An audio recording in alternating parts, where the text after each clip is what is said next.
안녕하세요. 조초현입니다. 1월 12일 금요일 스토리가 있는 유럽 역사 문학 여행 시작하도록 하겠습니다. 오늘은요, 이 고릴라 친구가 나와 있네요. 그런데 박수를 치면서 신나게 그러더니 어, 이게 나도 해당이 되나 하는 표정이네요. 예, 법정에선 돼지와 거머리를 가지고 수업을 하도록 하겠습니다. 오늘 강의는요, 이 식인 암태지 사건 재판 기록을 중심으로 해서 이 동물들이 재판을 받는, 어떻게 재판을 받죠? 아니,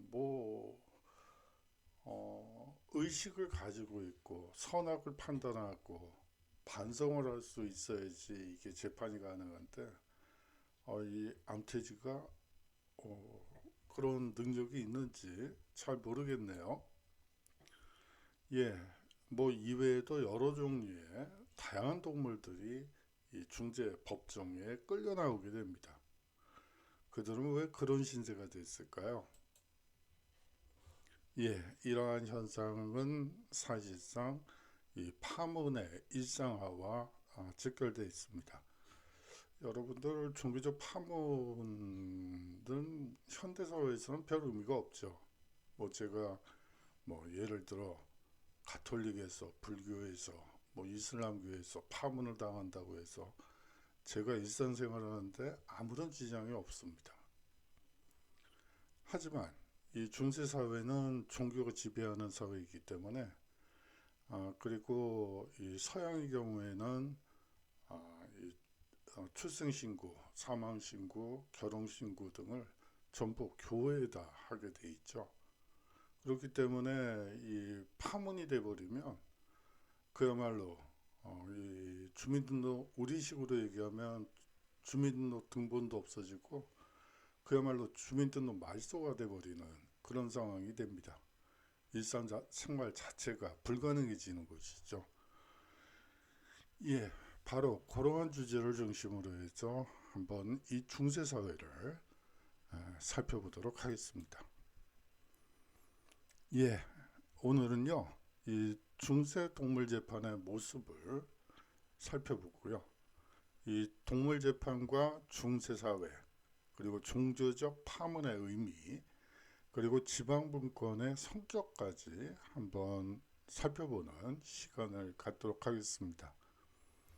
현대와 중세가 똑같다면 역사라는 건 필요가 없죠. 사람들의 사고방식과 이 생활 양식이 똑같다면 사실 역사라는 과목은 필요가 없어요.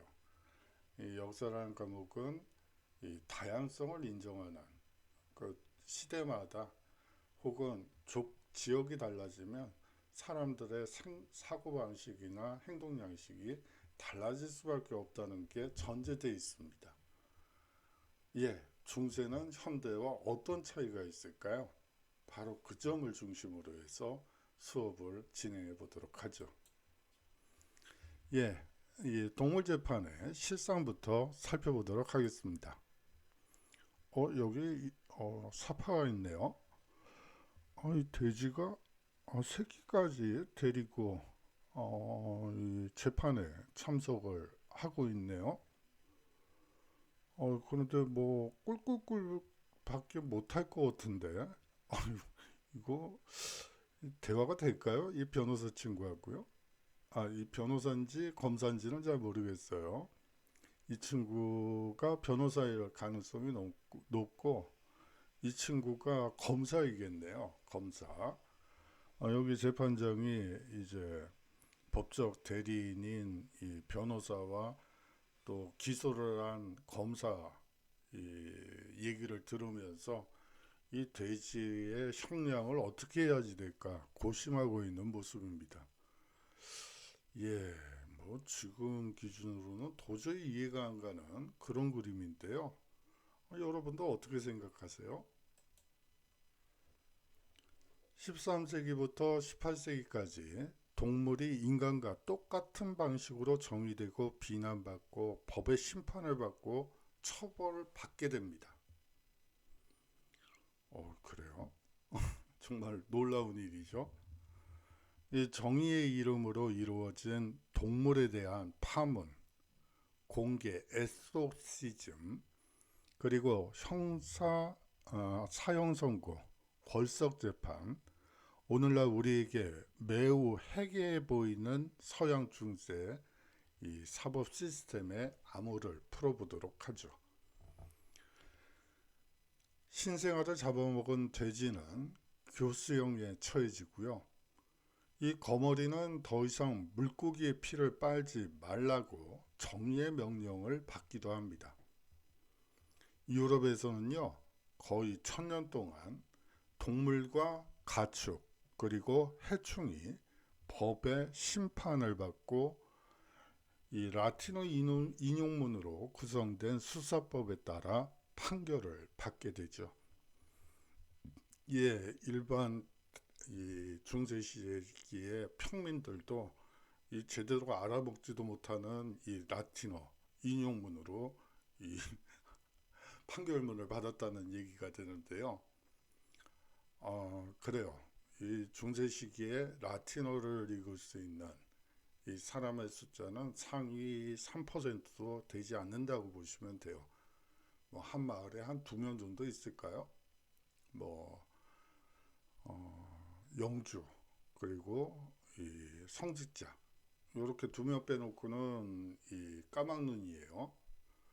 그야말로 글자는 뭐 눈으로 보이긴 하지만 무슨 뜻인지 못 알아먹는 까막눈이라고 보시면 됩니다. 그런데 뭐 돼지가 알아먹을 리는 더더욱이나 없겠죠. 도대체 이게 무슨 일이 벌어지고 있는 걸까요? 예, 시기남돼지 사건부터 실마리를 찾아보도록 하죠. 예, 이 올빼미 친구가 깜짝 놀랐나 봐요. 아니 어떻게 이런 일이 벌어지지? 도대체 이게 무슨 일이지? 예, 이 돼지의 목을 조르는 교수형을 뭐 교수형이라고 보기는 어렵고 여하튼 형벌을 내리고 있는데 여러분들 여기 한번 쭉 보세요. 이 많은 인파들이 몰려 있죠. 예, 이게 이 죽음에 대한 태도도 이게 사실은 이 시대마다 또 지역마다 나라마다 약간씩 다르다는 특징을 가지고 있어요. 뭐 예를 들어 제 증조 할아버지 같은 경우에 집에서 상가를 차려서 그제 장례를 드렸던 기억이 나네요. 제가 어렸을 때까지만 해도 집에서 상가를 차리는 경우가 상당히 많았어요. 뭐 대부분 그랬죠. 그러다가 원래는 뭐 대부분 이 병원에서 이제 상가를 차리게 되죠. 그렇듯이 이 죽음에 대한 태도도 다르죠. 이게 돼지뿐만이 아니고 사람이 교수형을 당해도 이것과 똑같은 현상이 벌어집니다. 많은 사람들이 운집하고 뭐 노점상이 차려지고 이 사람들에게 호객 행위를 하기도 하고요.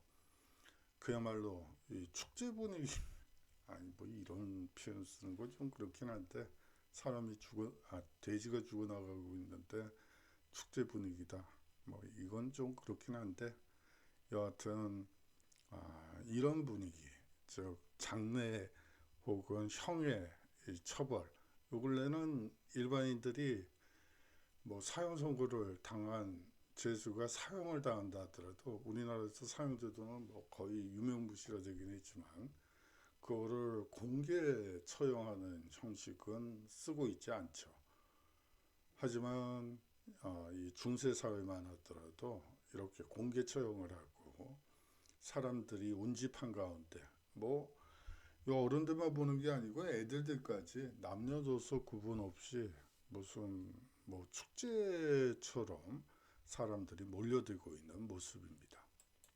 다른 모습이죠. 현대화는 신이 만든 공동체의 완전한 구성원인 짐승이 인간과 동일한 의무를 져야 한다고 생각한 중세시대의 이 동물소송 과정을 살펴보도록 하죠. 1386년 이 노르망디의 팔레즈 지역이 있는데요. 이 당시 돼지들은 거리를 자유롭게 활보했고 음식 쓰레기를 수거하고 있었죠. 예, 뭐 거의 돼지, 뭐 거위, 닭, 말, 소 할 거 없이 이 가축들이 거리를 활보하고 있었다고 보는 게 맞습니다. 뭐 사실상 가축 분묘와 또 당시에는 상하수도 시설이 없었기 때문에 이제 뭐 여러분들 할머니 할아버지 아버지 어머니 세대는 아닐 거 없고요.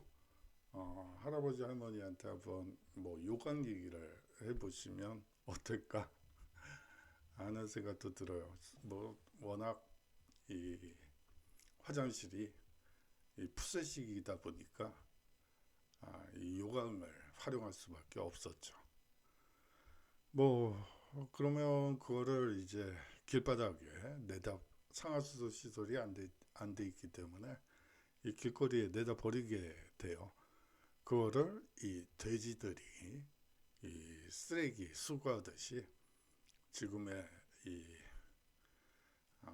이 미화원들이 하는 역할과 똑같은 역할을 이 돼지들이 맡았다고 생각하시면 될 것 같습니다.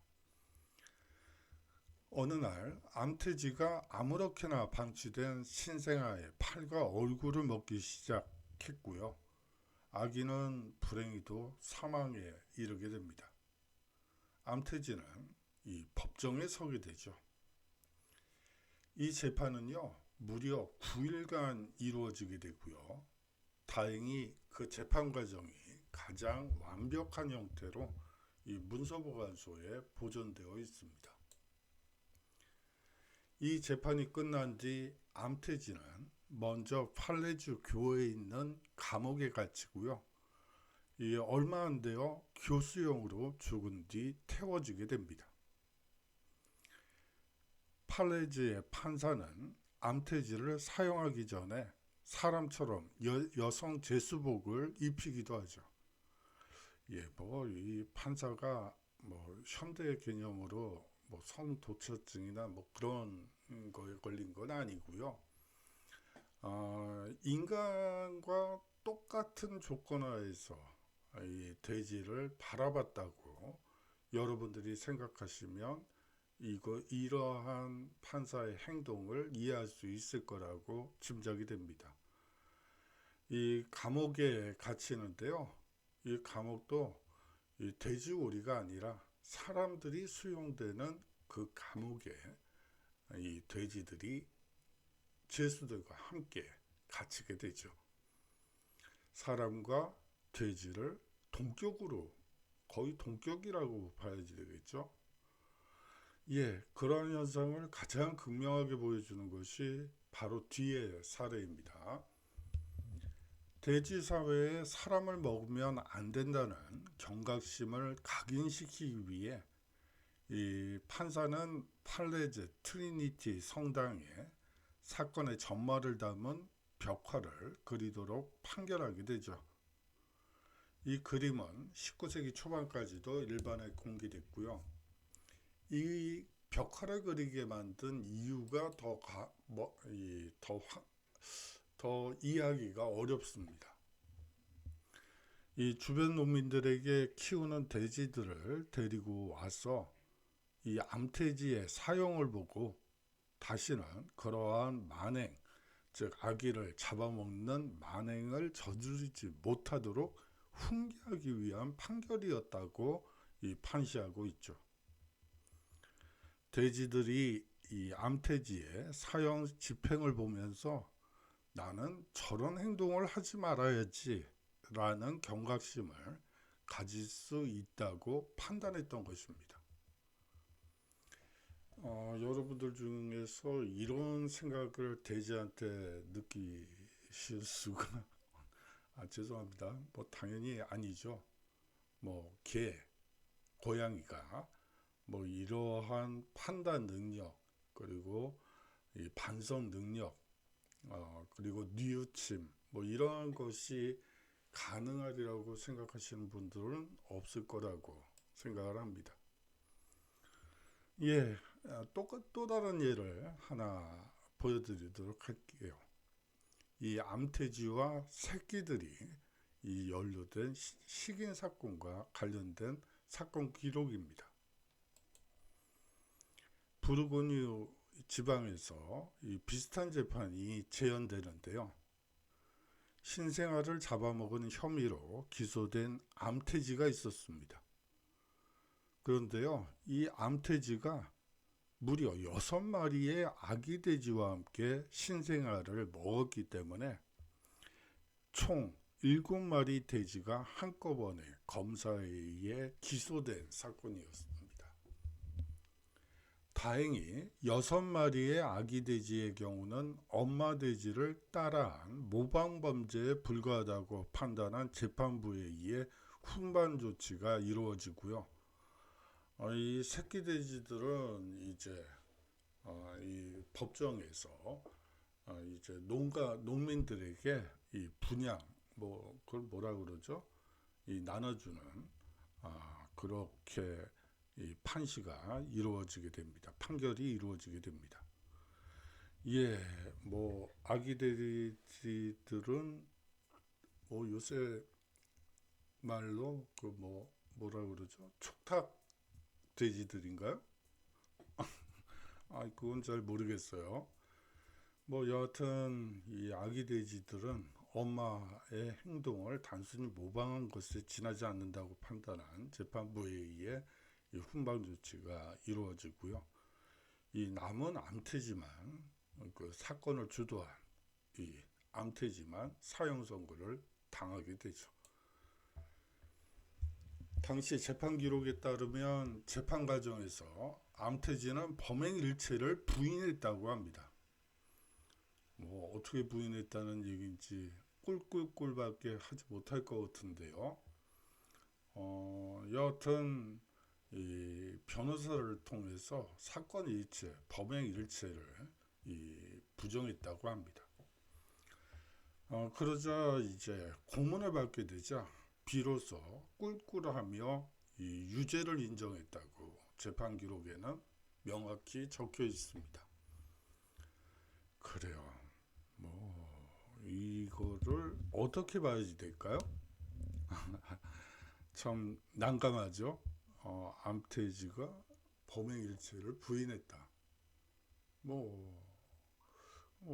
그 변호사를 통해서 뭐 그렇게 변호사가 말할 수는 있겠죠. 암태지가 그 어린애 어린애를 먹지는 않았는데요. 뭐 그렇게 변호사가 얘기할 수는 있는데, 그렇게 되자 이 고문을 가하게 되고 이제 유죄를 인정했다는데 그 증거로 꿀꿀이라고 적혀 있어요. 꿀꿀이 이게 배가 고파서 꿀꿀인지 억울해서 꿀꿀인지 무슨 꿀꿀인지는 잘 모르겠습니다만 여하튼 꿀꿀하며 유죄를 인정했다고, 자백을 했다고 적혀 있습니다.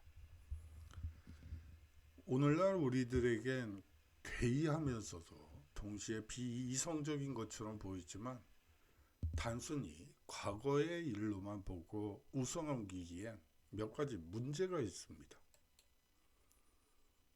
먼저 재판과 과목을 살펴보도록 하죠. 동물재판은요, 주로 형사, 민사, 마지막으로 종교재판으로 진행됩니다. 이게 뭐 현대사회에선 종교재판이라는 게 별 의미가 없습니다만 이 경우에 따라서는 이 형사뿐만이 아니고 민사적 책임까지도 돼지에게 그리고 동물들에게 미치고요. 다음으로 이 종교 사회이기 때문에 종교 재판에 회부되는 경우도 있습니다. 이 동물재판권자들을 보면 영주, 도시참사회, 교회, 지방의회, 대학 등이 이 대표적인 이 재판권자들이라고 볼 수 있습니다.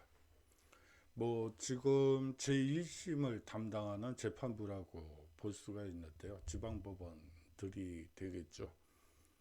뭐 우리나라 같은 경우에는 대한민국 정부가 있고 단일한 이 사법 체계를 가지고 있죠. 근데 여기 한번 보세요. 영주들은 원래 이 재판권을 가지고 있고요. 이 도시도 이 대학의 임금 중세 시대 왕의 윤월에 의해서 이 자치정부를 구성하게 됩니다. 그뿐만이 아니고 교회 역시 이 재판권을 가지고 있죠. 뭐 지방의회 역시 마찬가지입니다. 그리고요, 여기서 한 가지 이제 대학이 나오고 있는데요. 대학도 이 법정이 따로 있고요. 뭐 구치소부터 시작해서 감옥, 그리고 경찰과 군대까지 이 병력을 가지고 있는 이 하나의 국가였다고 여러분들이 생각하시면 되죠. 예를 들어 대학생들이 이제 민가로 내려가서 술을 마시다가 사고를 친 경우에 이 대부분 이 재판권은 이 대학 당국이 가지게 됩니다. 대학이 하나의 나라이기 때문에 그 대학이 이 재판권을 갖게 되고요. 뭐 대부분 훈방 조치되는 경우가 대부분이라고 보시면 되고, 기껏해야 벌금형, 이제 수익을 올리기 위해서 이제 벌금형이 내려지는 경우가 많습니다. 사람을 폭행하거나 살해한 혐의로 기소된 동물들은 구치소에 투옥된 뒤 이 재판을 받게 되죠. 다른 감방에 투옥된 이 죄수들과 똑같은 신세로 뭐 거의 죄수와 똑같이 뭐 병에 걸리면 고쳐줘야지 되고요. 이 배가 고프면 먹여줘야지 되고, 이 죄수복도 입혀줘야지 되는 이 똑같은 사람과 똑같은 상황이 되어버립니다. 그런데 한 가지 흥미로운 건요, 이 피고의 90%가 돼지라는 점이죠. 이 13, 17세기 재판을 받은 동물 중 90%가 돼지입니다. 기록보존소에는 총 35건의 동물재판 기록이 보존되어 있는데요. 그 중에 다수가 돼지와 관련된 것이죠. 그렇다면 왜 돼지는 이 재판정에 끌려다니는 신세가 되었을까요?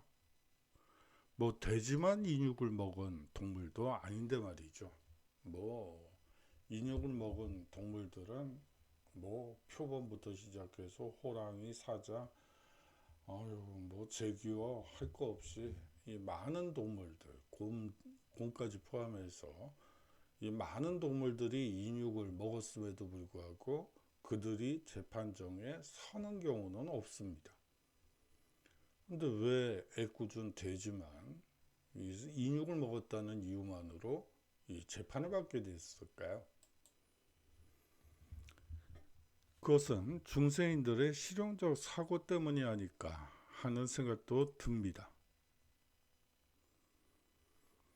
중세에는 시골만큼이나 도시에서도 거리를 서성이는 돼지가 자주 목격됩니다.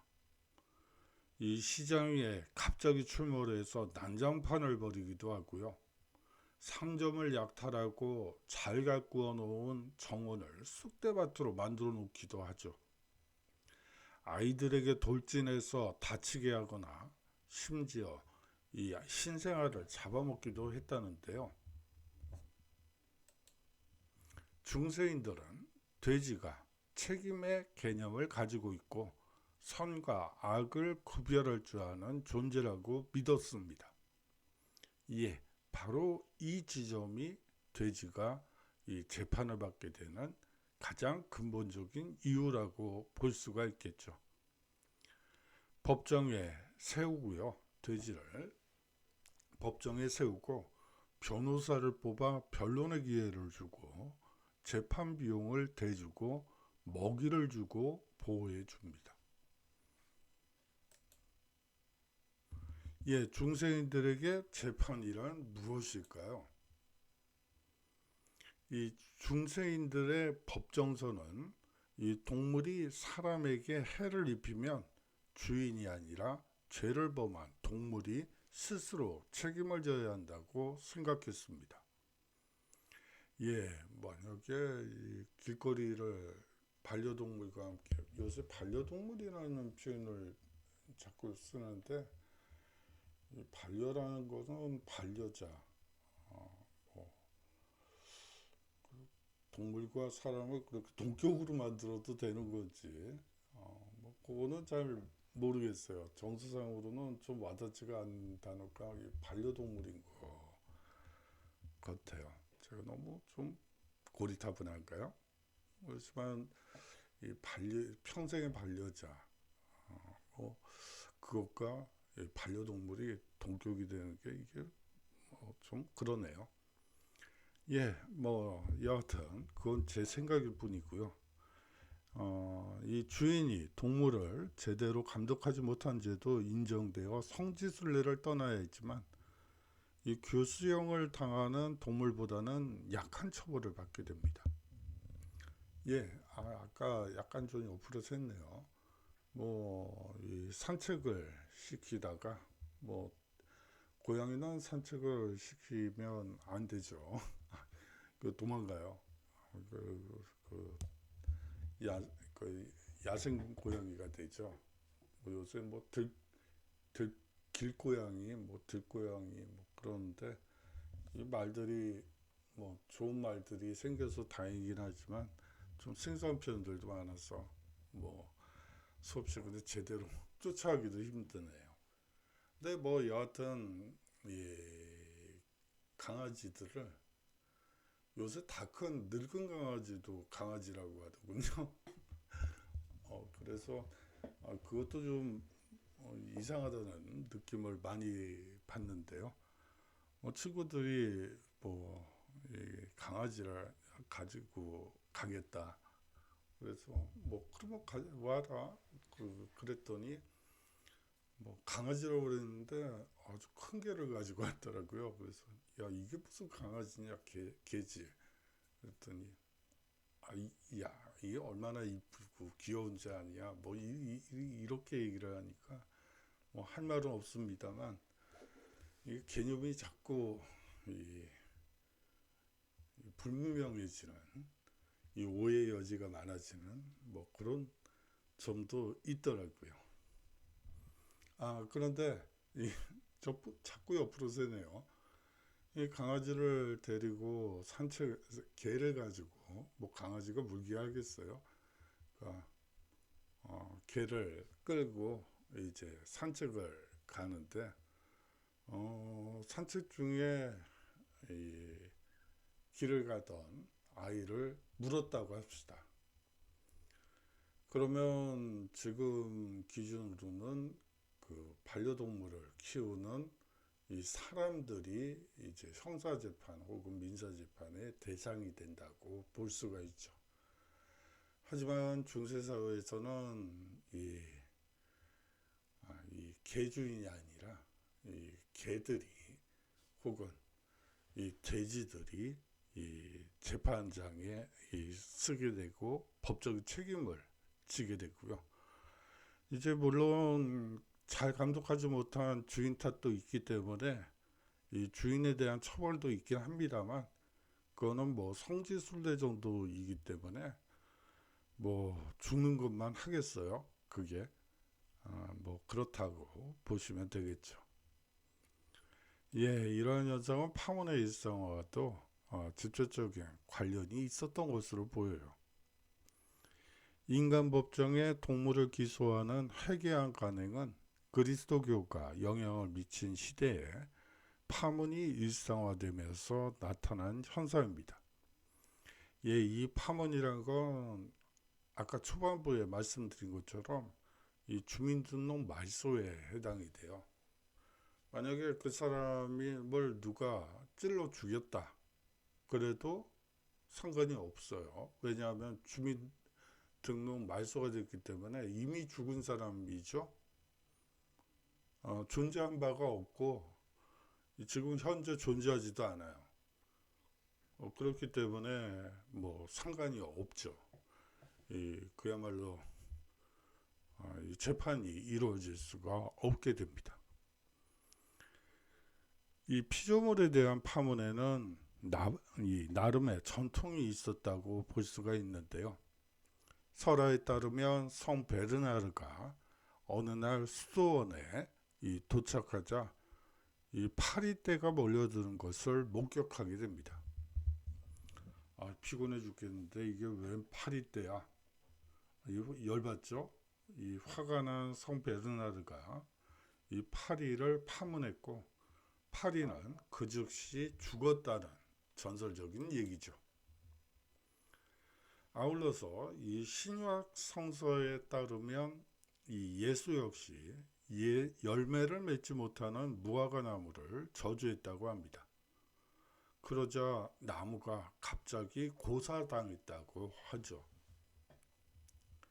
사람이 동물이나 식물을 저주하고 그들을 신의 이름을 빌려 이 악마에게 되돌려 보낼 수 있다면 이는 동물이나 식물의 잘못을 재판할 수 있다는 얘기도 되겠죠.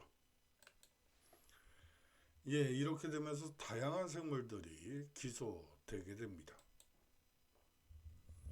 이 성 베르나르의 파리 파문 설화는 동물 재판과 관련하여 또 다른 생명체들이 기소될 가능성을 열어주게 되죠.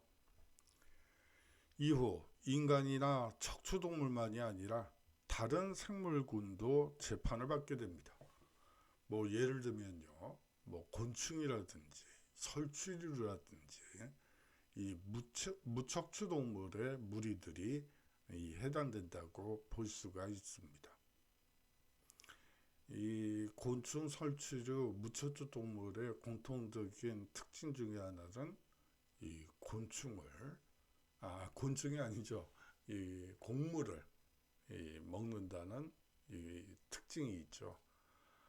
그렇기 때문에 사실은 흉년이 든다든지 여러 어려운 상황에 처했을 때 이 종교 재판을 통해서 곤충, 설치류, 무척추 동물들이 이 재판에 회부되는 경우가 많았습니다. 유럽과 신생 독립국 미국에서도 기아가 발생하면 하늘의 저주 때문이라며 이 동물들에 대한 소송이 계속되게 되죠. 여기서 기아라는 것은 굶어 거의 죽을 상황까지 가는 걸 말하는 거예요. 그야말로 흉년이 들어서 먹을 것이 없는 상황이 됐을 때의 상황이라고 보시면 됩니다. 이렇게 되면서 거머리 궐석 재판도 등장을 하는데요. 이 궐석 재판이라는 말이 현대적인 이 개념으로 여러분들이 받아들일 수 있지만 이게 재판의 초기가죠. 고대 재판에서도 궐석 재판이 존재하죠. 예를 들어 이 궐석 재판은 아니지만 이 함무라비 법전에 보면 재밌는 표현들이 많아요. 예를 들어 이에는 이, 눈에는 눈, 이런 원시적인 부족지적인 그런 요소만 강조해서 그렇지, 거기에서 보면 함무라비 법전에서 보면 이 뭐라고 그러죠? 무죄 추정의 원칙이라고 할까요? 이 형이 완전히 3심까지 끝나기 전까지 이 모든 사람은 재판정에 있는 사람은 무죄다라는 무죄 추정의 원칙부터 시작해서 이 뭐라고 하죠? 최저임금, 그리고 이혼법, 이혼을 할 때 재산 분배를 부인과 이제 남편이 반반씩 뭐 이렇게 그 규정이 되어 있는 등 아주 흥미로운 법전이에요. 뭐 물론 그거를 그 시대에 뭐 올곧이 시행했는지는 뭐 요새 연구하는 사람들 얘기로는 그거는 어디까지나 선언문이고 이 법집행 이 판결을 이제 기록으로 남겨놓는 경우가 많은데 그 시대에도요. 그 기록들을 보면 이 함무라비 법전을 이 판례로 활용한 예는 거의 없었던 것으로 봐서는 그냥 선언문이다. 뭐 이렇게 얘기를 하고 함무라비가 정말 공명정대한 임금이다 라는 것을 드러내기 위해서 만든 법전이다. 뭐 이 정도로 해석이 되기는 하지만 아주 그 법전 자체가 가지는 의미는 상당히 흥미롭다고 현대와 거의 유사하다고 보시면 됩니다. 거머리 때문에 이 물고기를 잡을 수 없게 되죠. 어부들의 이 시리와 원성이 커질 수밖에 없죠. 1451년 로잔 주교는 이 거머리가 종교재판 법정 소환에 응하고 또한 물고기의 피를 빨지 않겠다고 약속한다면 훈방할 것이라는 제안을 하게 됩니다. 이러한 법정 소환서를 법정 출석 요구서를 받고도 이 거머리는 출석을 하지 않아요. 이 법정에 출석하지 않거나 경고를 무시해도 늘 3번의 출석 요구서를 의무적으로 보내야 합니다. 뭔가 사연이 있겠지. 그리고 법의 심판을 받아야지. 뭐 이런 취지라고 보시면 되겠죠. 뭐 요새도 뭐 마찬가지겠죠. 이 거머리의 걸석 재판 중에도 거머리를 변호해 줄 변호사가 대리 출석하여 변론하기도 하죠. 근데 거머리는 이제 이렇게 얘기를 합니다. 변호사를 통해서 뭐 변호사 아이디어인지 거머리 아이디어인지는 잘 모르겠는데요. 저는 무리 없이는 못 사는데요. 법정에 나가면 저 그냥 죽는데 그냥 일단 살고 봐야지 되겠는데요. 뭐 그렇게 얘기를 합니다. 뭐 재밌는 얘기들은 많아요. 뭐 예를 들어서 이 곡식이 쥐들이 곡식을 많이 먹게 되자 아직 배지도 못한 밀, 쌀을 먹게 되자 이 법정 소환을 하는데 이 쥐들이 그렇게 요구를 해요. 고양이들 때문에 그 뭐 어차피 죽을 거잖아요. 그냥 전 여기 있을게요. 법정 출석하겠다고 가다가 고양이한테 물려 죽이면 뭐 당신들이 책임질 거예요? 뭐 이렇게 얘기했다고 합니다. 그러니까 그러면 좋다.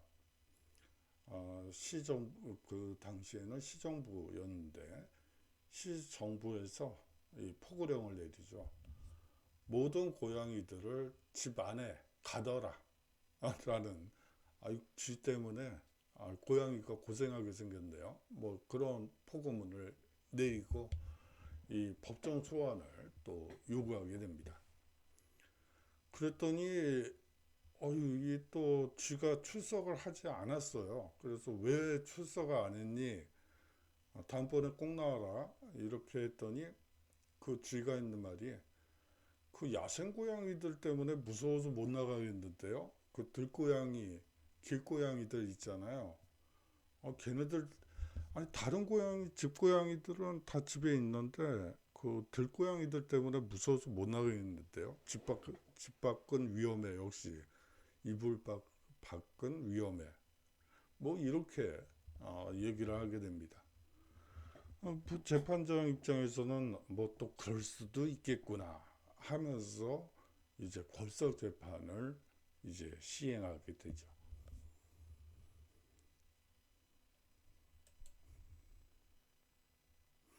예, 뭐 여러분들께 이제 얘기하고 싶었던 거는 이 중세 사회와 현대 사회는 달라도 너무 다르다는 거죠.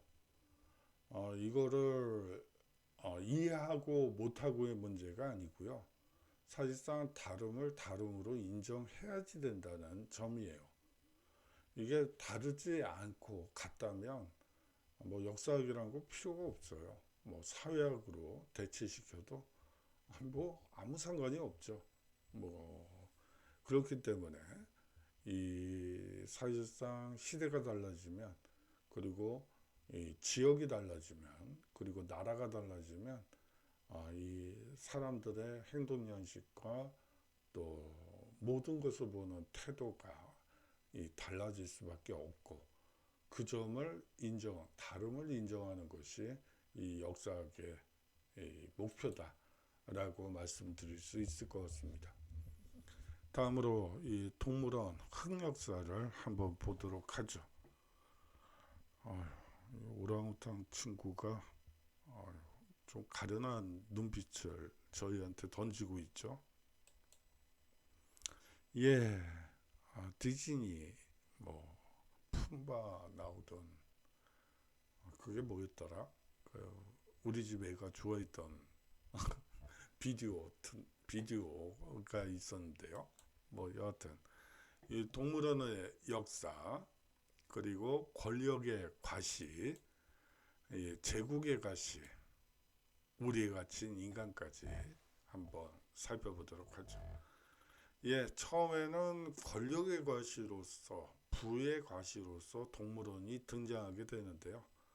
이 19세기 이후에는 제국주의를 과시하는 목표에서 이 동물원이 등장하게 됩니다. 그런데 이게 무슨 얘기죠? 우리의 갇힌 인간? 동물 우리의 사람이 갇혔다는 얘기네요? 너무 생소해서 제가 글을 잘못 썼는 줄 알았어요. 예, 이게 이 권력의 과시에서 제국의 과시로 바뀌었다는 점을 이해해 주셨으면 좋겠고요. 아울러서 현대동물원의 기원에 대해서도 한번 살펴본 뒤에 이 우리에 갇힌 원주민과 그것을 보고 즐기는 인간에 대해서 살펴보도록 하죠. 예, 그야말로 19세기 이전에 이 동물원들은 그야말로 권력과 부의 과시 수단으로서 활용됐습니다. 기원전 15세기경 이 동물원이 시작이 됐고요. 고대 이집트나 이거는 이 고고학 연구 성과에 의하면 15세기경에 이미 동물원이 시작됐다고 나오더군요. 더더욱이나 이 고대 이집트나 바빌로니아, 그리스, 로마에서는 대규모로 동물 수집을 하고 사육을 하게 됩니다. 알렉산더 대왕이나 네로 황제 등 숱한 권력자들이 진귀한 동물들을 기르는 것을 즐겼는데요. 특히 이 고대 로마의 이 트라이아누스 황제는 약 11,000마리의 이 동물을 수집했다고 하고요. 이는 일종의 권력과 부에 대한 과시였다고 보는 게 맞습니다. 죄송합니다. 중세시대 왕이나 귀족들도 이국적인 동물들을 구해 길렀는데요.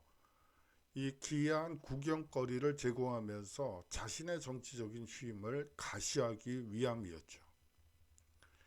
이 정보광 윌리엄 1세의 아들 헨리 1세는 우드스톡에 이 동물원을 세웠고요.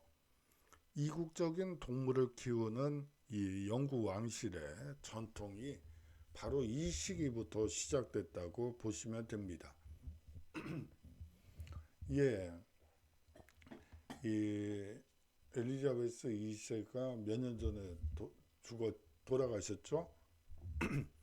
그런데 이제 뭐 사랑하던 뭐 이 동물들 얘기가 나오는데, 바로 그러한 전통은 바로 요 시기에 형성됐다고 여러분들이 보시면 되고요. 인도 무굴 제국의 3대 황제인 이 아크바르도 이 수천 마리의 동물을 키웠습니다. 예, 죄송하네요. 좋은 목소리에서 강의를 해야지 되는데 약간 좀 잠긴 것 같아서 죄송합니다. 이 군주들의 개인 동물원을 이 메나주리라고 합니다. 오늘날의 동물원인 주와는 이 차원이 달라도 아주 다르죠.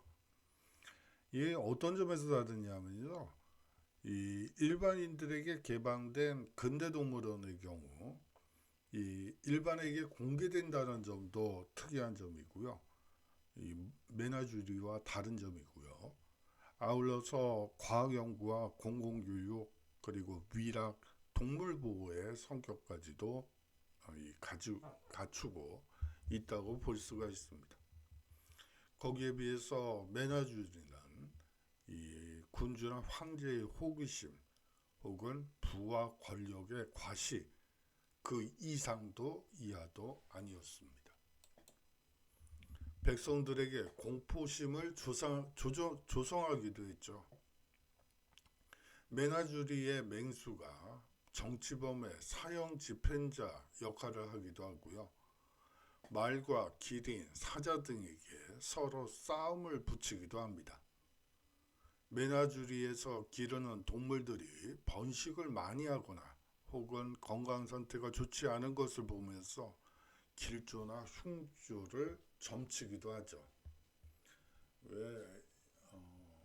몇 년 전에부터 이 문어가 월드컵 경기 결과를 뭐 정확히 맞춰서 뭐 그랬던 것과 마찬가지라고 생각하시면 되겠죠. 예, 거기에 비해서 이 현대 동물원은 그야말로 제국주의적 힘의 과시라고 볼 수가 있죠.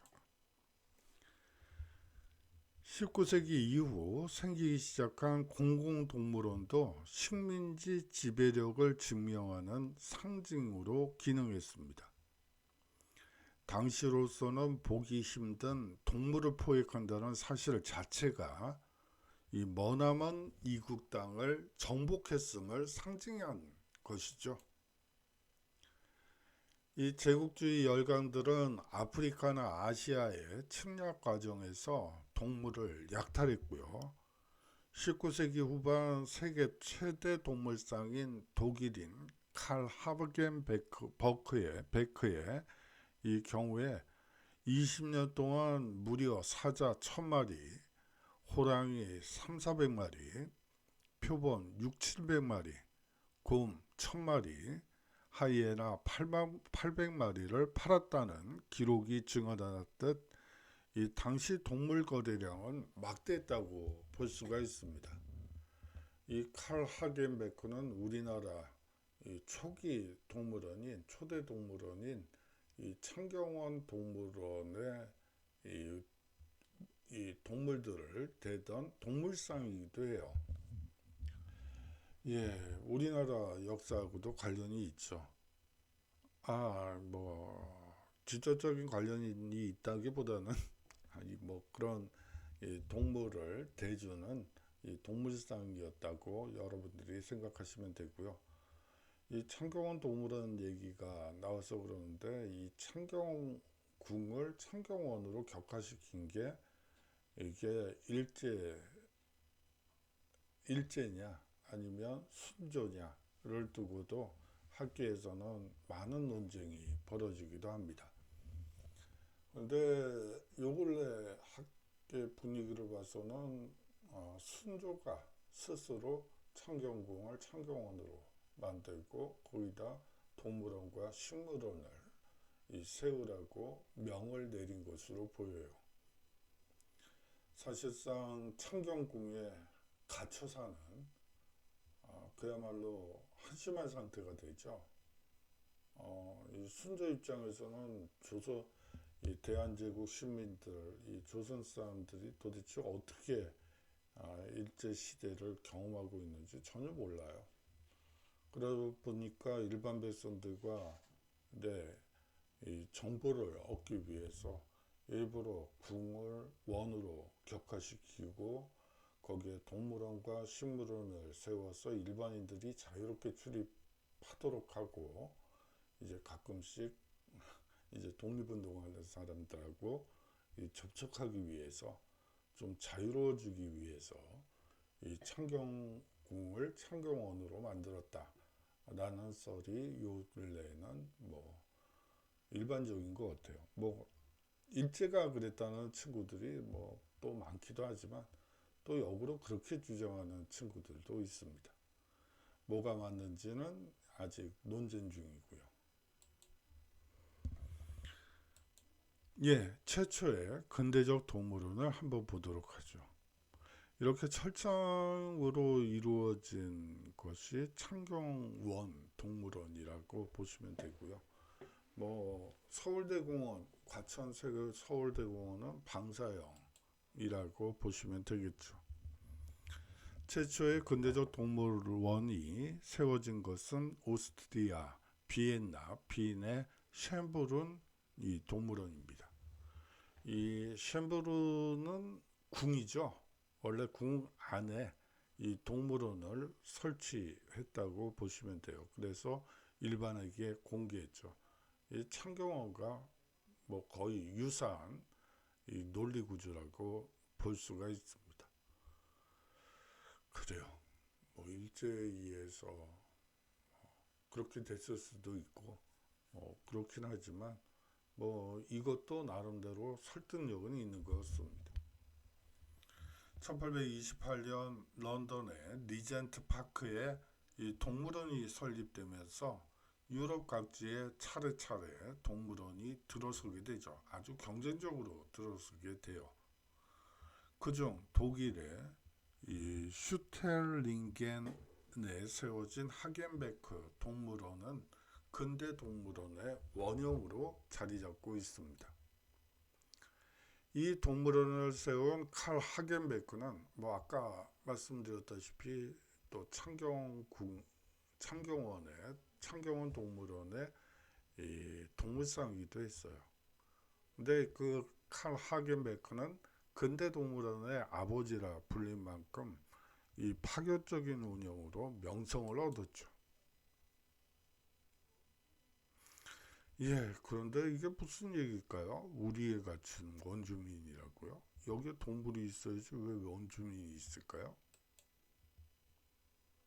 예, 이 동물원에 갇힌 원주민들이 이 원주민들의 생활 양식을 이렇게 공연하듯이 보여주고 있죠. 예, 이 포스터예요. 예, 우리의 갇힌 이 소말리아인들의 이 공연 모습을 담은 포스터고요. 이건 남아프리카 공화국에 있던 호텐토스 토츠 이 부족민들 아주 독특한 신체적 특징을 가지고 있는 사람들인데 그들을 이제 우리에 가다 놓고 이제 뭐 하는 그런 겁니다. 이 동물원 우리 속에 사람을 전시하기 시작한 것은요. 이 근대 동물원이 처음 생겨난 때와 역사를 같이 합니다. 칼 하겐베크는 이 희귀한 이국 동물을 포획하는데 남다른 수완을 보였고요.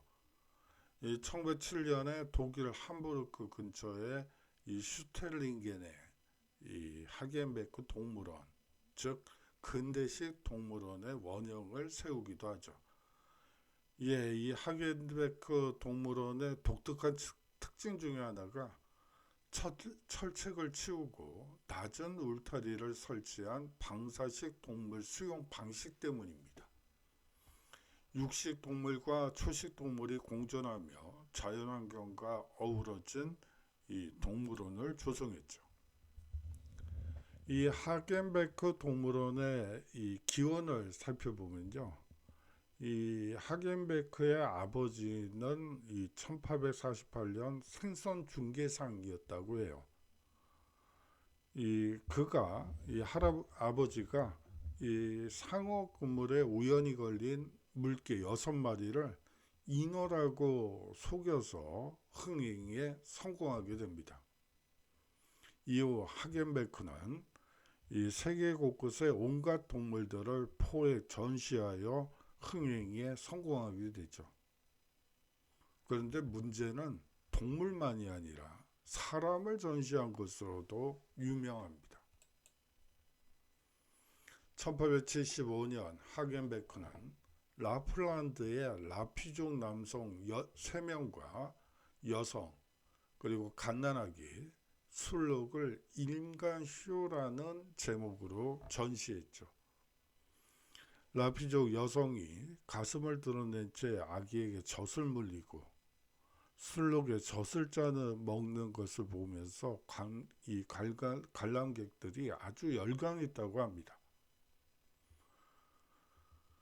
예, 뭐 이게 가능증 환자들도 아니고 이게 뭐 하자는 건지 사람이 우리에 갇혔으면 꺼내줘야지 되는 게 인간의 기본적인 도리인 것 같은데 이게 뭐 하자는 건지 잘 모르겠네요.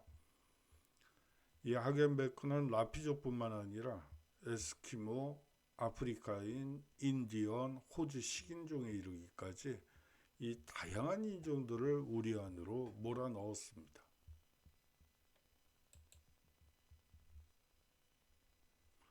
이 최초로 시도된 사람 전시는 이 두 가지 측면에서 성공적이었죠. 이 대중의 간음증적 이 심리를 충족해 줬다는 점입니다. 이 동물원 속의 원주민들의 벗은 몸을 합법적으로 볼 수 있는 유일한 방법은 19세기 제국주의 시대에 이 동물원밖에 없었어요. 대중들은 원주민의 벗은 몸에 지대한 관심을 가졌고요. 이게 또 하나 학술적인 의미에서도 이 성공을 거뒀다고 당시 학자들은 얘기를 합니다. 이 인류학자들에게 이 인류학적 연구 대상을 제공했고요. 원주민들의 나체를 관람하고 사진 자료를 남기는 등 체계적인 연구를 진행했다는 것이죠. 인류학과 생물학, 민족학 연구 자료로 제공이 됐고 그렇기 때문에 학계로부터 찬사를 받을 수밖에 없었습니다. 참 여기서 인권이란 부분은 전혀 고려 대상이 되지 않죠. 뭐 사람으로 안 봤으니까 우리에 가뒀겠죠. 아유, 참 어떻게 사람으로 생겨먹어서 이럴 수가 있죠. 예, 이 친구는 웃고 있는데 눈물이 그렁그렁하네요. 참 그래요. 어떻게 웃으면서 눈물을 흘릴 수 있을까요? 동물원에 인간을 전시하는 열풍은 대서양을 넘어 미국에서도 일어나게 됩니다. 이 1900년대 초에 독특한 외모를 가진 아프리카 부족 출신의 한 남성이 이 미국으로 납치당하게 되죠. 이 오타 벵가라는 이름의 콩고 피그미족 남성이고요. 키는 1m 51cm고 작은 키죠. 이 뾰족한 치아가 특징입니다. 바로 이 뾰족한 치아가 있죠. 세계 박람회 등에서 다른 피그미족 사람들과 함께 전시되기도 하고요. 이후 벵가는 또 다른 상인에게 팔려가게 되는데요.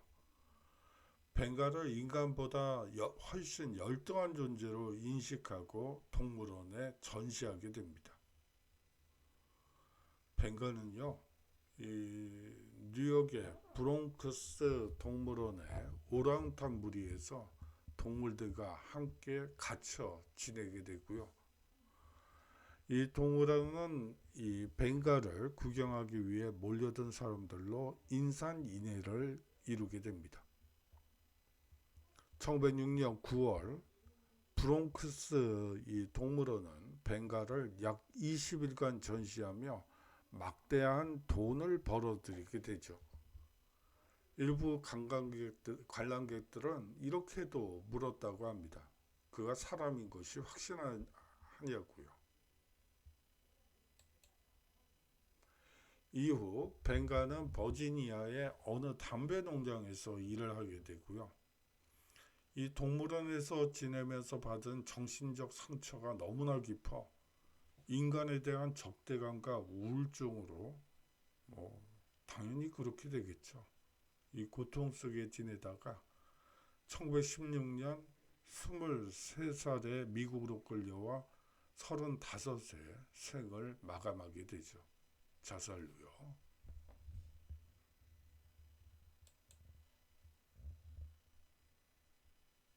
예, 피그미 아니 이렇게 밝은 미소를 짓는 친구들을 어떻게 우리애가 될 수가 있죠? 참 19세기 사람들의 그 정서, 제국주의자들의 그 정서는 못 쫓아갈 것 같아요. 예, 뭐 전반적인 모습을 통해서 이 중세사회 그리고 제국주의 시대와 현대사회의 이 다른 점을 여러분들이 캐치해 주셨으면 하는 바람이 있어요. 역사가 의미를 가지려면 시대와 장소가 달라지면 사람들의 행동과 이 사고방식이 달라질 수밖에 없다는 게 전제돼야지 됩니다. 그러한 전제 조건 없이는 역사가 존재할 이유가 없어지죠. 예, 좀 오늘은 특강으로 재밌는 주제를 했어야 되는데 약간 좀 그런 얘기들이었던 것 같아서 죄송하게 생각합니다. 예, 장시간 동안 수업 들어주셔서 감사하고요. 내일 다음 주 월요일 날 토요일 일요일 날 강의를 올린 적도 있었는데 이 출석률이 별로 좋지가 않더라고요. 그래서 안 올리는 편이 낫겠다 싶어서 토요일 일요일은 쉬고 월요일 날 올리도록 하겠습니다. 예, 장시간 수업 들어주셔서 감사하고요. 다음 주 월요일 날 인사 나누도록 하죠. 안녕히 계십시오.